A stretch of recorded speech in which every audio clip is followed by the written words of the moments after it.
I'm going to explain the conventional imaging technique. This is an intraoral radiograph of the standard adult projection.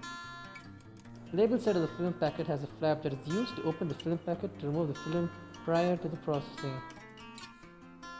The dental X-ray film in the packet has a corresponding embossed dot on it which helps to identify the position of the film in relation to the patient's mouth when mounting the radiograph. This is the snap array film holder of the bite block type used to hold the film and to position it.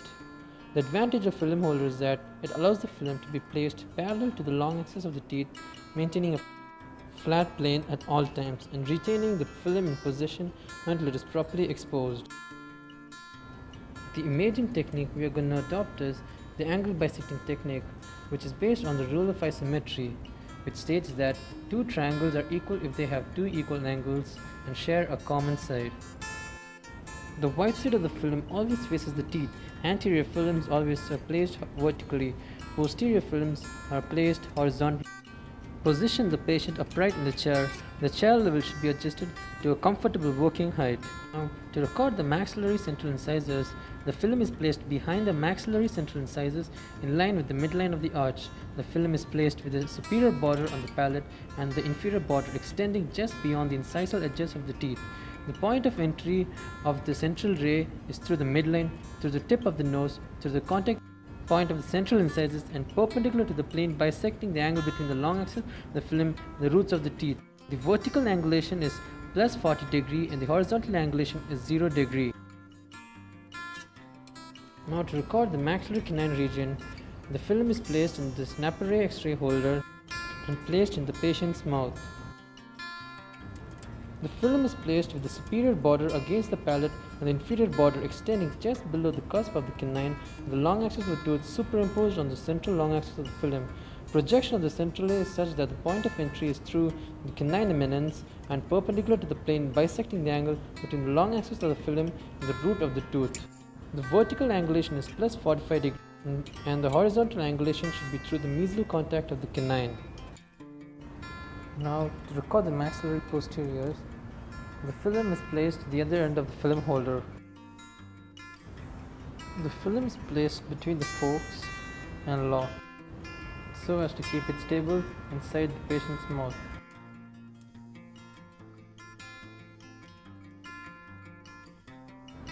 The embossed dot on the white surface of the film must be placed on the film holder such that it indicates the occlusal plane.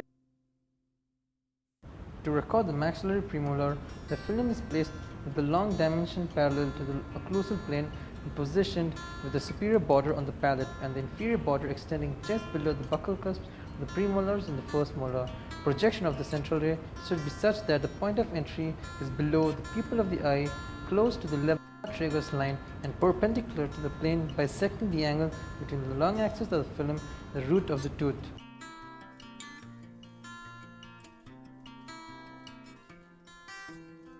The vertical angulation is plus 30 degree. The horizontal angulation should direct the beam between the first and the second premolars. Now, to record the maxillary molars, the film is placed in the film holder the same way it was placed for the premolars. Never forget to place the embossed dot towards the occlusal plane as it is indicative of it. For the maxillary molars, the film is placed with the long dimension parallel with the occlusal plane and far enough posteriorly positioned with the superior border of the palate and the inferior border extending just below the buccal cusps of the maxillary molars. Projection of the central ray is such that the point of entry is on the cheek in line with the outer canthus of the eye, below the zygoma and on an anteroposterior level with the second molar. The central ray should be perpendicular to the plane, bisecting the angle between the long axis of the film and the root of the teeth.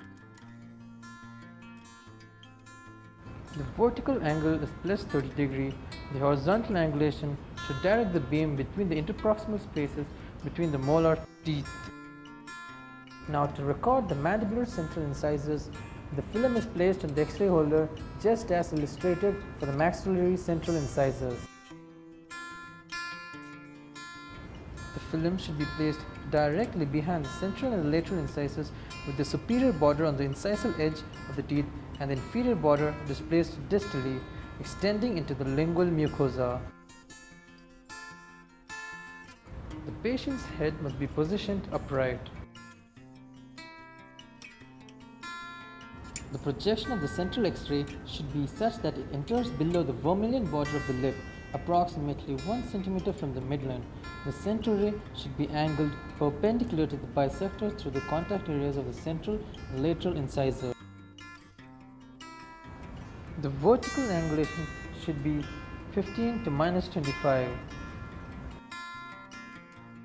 Now, to record the mandibular canine, the film is placed in the film holder just as illustrated for the maxillary canine.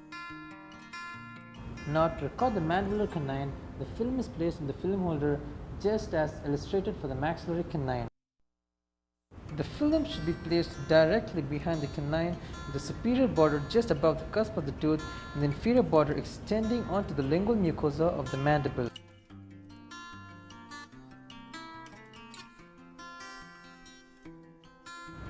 The projection of the central ray is such that it should enter through the canine approximately 3 cm from the midline. The central ray should be angled perpendicular to the bisector through the middle of the canine. The vertical angulation is about -20 to -25 degree. Now, to record the mandibular premolar, the film should be placed on the other end of the film holder just as illustrated for the maxillary molars, keeping in mind that the embossed dot should always be placed towards the occlusal plane.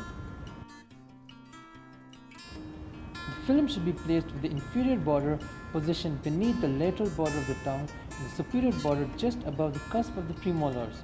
Care should be taken to extend the anterior border forward enough to cover the distal half of the canine.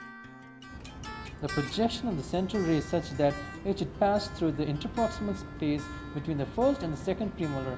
The point of entry is usually below the pupil of the eye, approximately 3 cm above the inferior border of the mandible.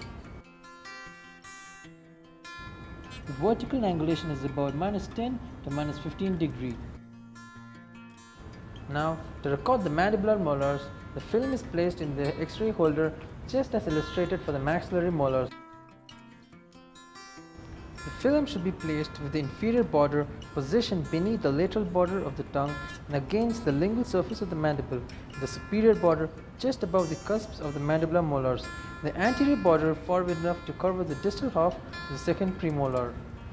The projection of the central ray is such that it should pass through the interproximal space between the molar teeth.